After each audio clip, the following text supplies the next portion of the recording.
you might not have realized you're eligible to draw widow benefits on an ex-spouse. So you were married at least 10 years, but maybe it was a long time ago. You were 17, you got divorced at 27. And now you're finding out, hey, I might be able to draw widow benefits off of that marriage. How does that work? Well, you have to be at least 60 years old. You're like, yes, I'm almost 60. You also cannot be working full time. There's not many people that can afford to live off just their widow benefits without also working, right? So you can take them as early as 60, anytime before your full retirement age, but you'll be subject to an earned income limit. And in 2024, that amount is about $22,000. So you can get your widow benefits, maybe stop working full-time at your job, go down to part-time, still make about $22,000, and get those widow benefits from a long, long, long ago marriage, as long as it lasted 10 years. Now, you might even be remarried. And you're like, what? Yep, if you remarried after the age of 60. So anybody that's thinking about getting remarried, keep that in mind. You remarried on your 60th birthday. You could, let's say you remarried an artist or a carpenter that doesn't make very much money. He's part-time labor. You can still draw those widow benefits off that ex-spouse. And I know people say, but that doesn't seem fair. I didn't make the system, okay? I'm just telling you the system we have in this country, that you could still be remarried, as long as you're remarried after 60, and draw those widow benefits off of an ex-marriage. Now, you might want to do the math here, because when you remarry after you're married only 1 year, you're eligible to draw spousal benefits off your new spouse. So if your new spouse would be more wealthy, and drawing off your new spouse would be more than your widow benefits, you could then switch. So let's forget the fact that you could be remarried. Let's just say you're single, which is what is typically what I'm dealing with. Women, they don't remarry. So you are struggling. You're struggling and you're like, oh, I didn't know I could draw off him. Yes, you can. And you're thinking, well, how much money is it? I don't know. The only way you can find that out is you have to take documentation down to your local Social Security office. You need a copy of your marriage license. You need a copy of your divorce decree. And if it was a long ago marriage, it's going to be a little bit of trouble to go get those original documents or certified copies. You're going to go to the courthouse where you got married, the attorney that helped you get divorced. It's public record, the Department of Vital Statistics. Google it, how to get my marriage license in that county, and Google will help you. There'll be a small fee. It might be like $10, $20. And it might take you a couple weeks. So go get on that, get those documents. If you're approaching 60, so that you will be ready to go into your local Social Security office. You can't do it online to apply. Now you might not want to apply. You might just want to take the documents in there and say, how much money are we talking? What does this look like? And that can help you figure out your retirement plans, because you gotta have a dollar amount here. Is this $500 a month, which would be nice, but it's not going to change my plans? Or is it $2,000 a month or more, right? You have some idea how successful your ex-spouse was, your deceased spouse or your deceased ex-spouse was. If they were a very high earner, paying a lot of money into Social Security a long time, then there'll be a higher benefit. So like I said, if you draw at your earliest, which is 60, that was not really taken into consideration if you were on disability. Disabled widows can actually draw as early as age 50. Again, at 50 as a disabled widow, or 60 as a regular widow, that is the earliest you can draw. That's also the smallest amount you will get, because you're getting a reduction for drawing it so early. The longer you wait, the more you get.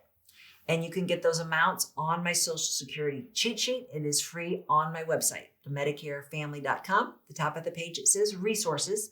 Click on that tab, then you'll see the cheat sheet. Put in your email, it'll go to you right now.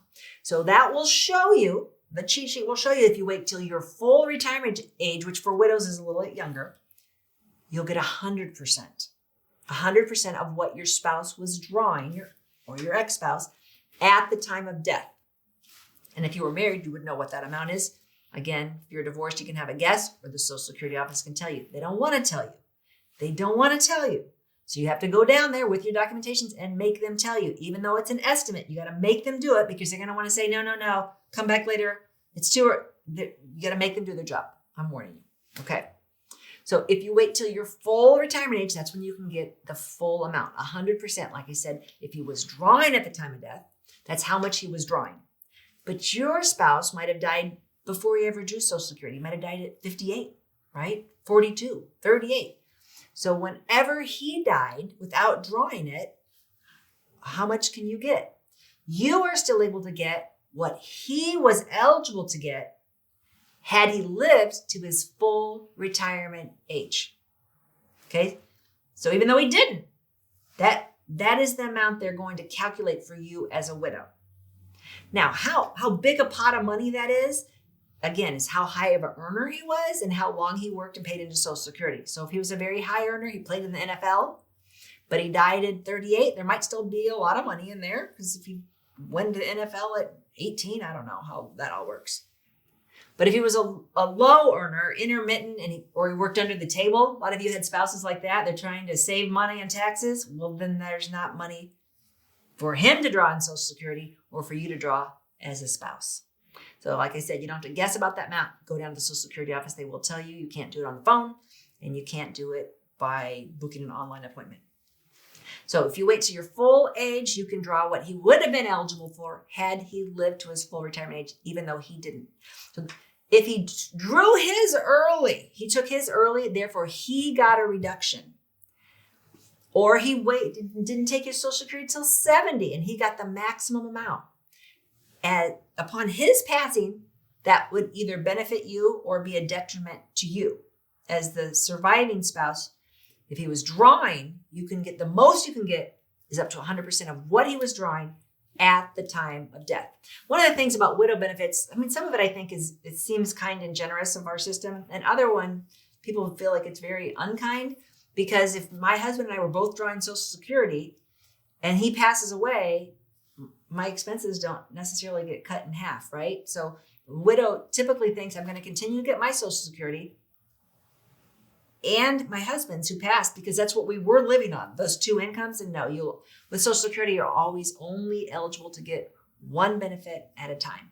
So there are strategies for widows. And this is a little bit more advanced. But if I worked, but my husband worked more and he had a higher paying job, but I worked at least 10 years and I had my own Social Security, I could draw my own Social Security, even though my husband passed and I'm eligible to get a higher widow benefit. I could draw my own Social Security at 62. And I might do that because I really need it right now, or I really want it right now. I want to invest it. So I might get my money at 62 because I'm not working anyway, or I'm not working full-time anyway, and let my widow benefits grow, meaning the longer I wait, the more I'll get. So I want to wait a couple years and get more.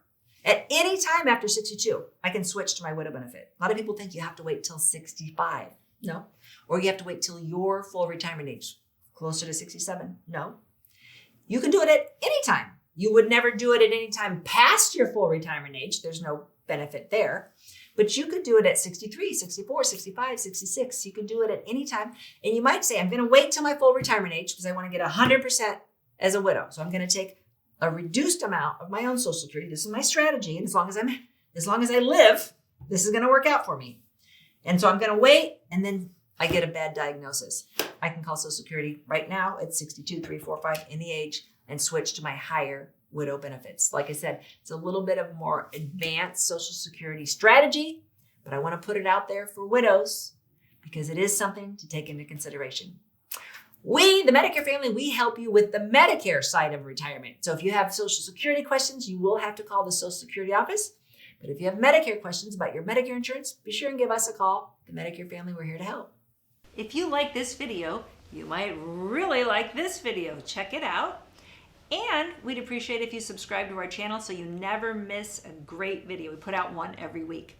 Check in the description below this video for a link to our cheat sheet on Social Security and Medicare. And you can also give us a comment. If you have a specific question, always feel free to call us or email us at the Medicare family.